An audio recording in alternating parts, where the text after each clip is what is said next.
Hi, this is Alex from phpacademy.org with a video tutorial for the new Boston. In this tutorial we're going to look at the select jQuery event handler, and we're going to be creating a text area which allows us to type and select text.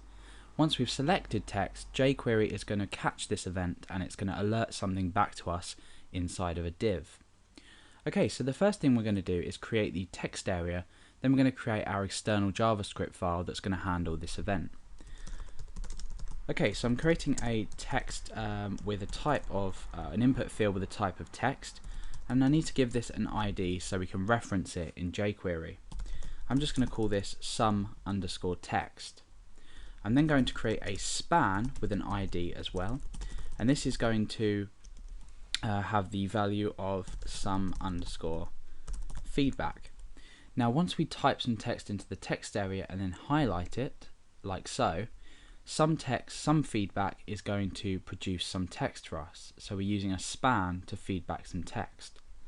Okay, so let's go ahead and create our external JavaScript file. I'm just going to create a new document in my text editor, and inside my JS folder I'm going to call this select.js. So we need to include select.js into our page, so I can simply go ahead and copy this here and paste it here, and then just change this to select.js. Now that we've included select.js, we can start to write our code. Beforehand, let's just preview this in our browser. You can see that we just have a simple text field. We can type something in here, and then we can go ahead and select something. And once we have finished our selection, we'll have the span just give us some text out here, letting us know that we've selected the text.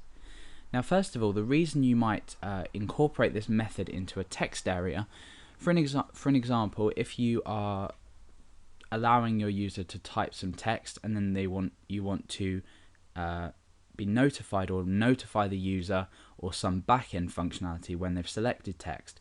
For example, changing font color if you're creating some kind of text editor.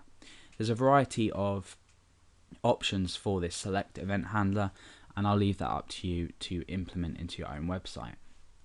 Okay, so in select.js we need to reference our text area, which is hash text or sum text.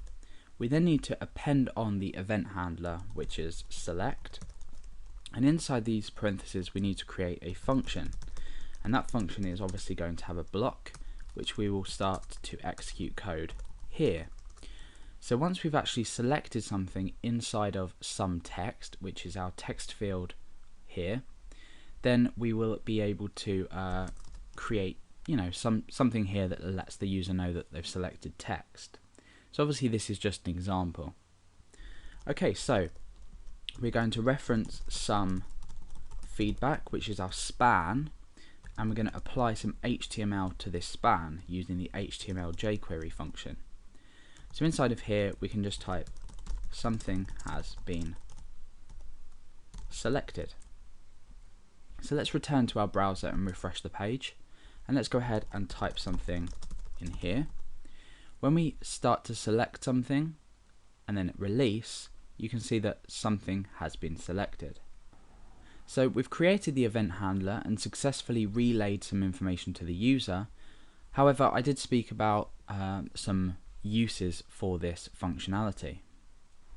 If you'd like to create some kind of functionality to actually grab the text that has been currently selected, you can do this. So head over to Google and Google around for this, and you'll be able to find a function that let you return the text that's currently selected in the text box.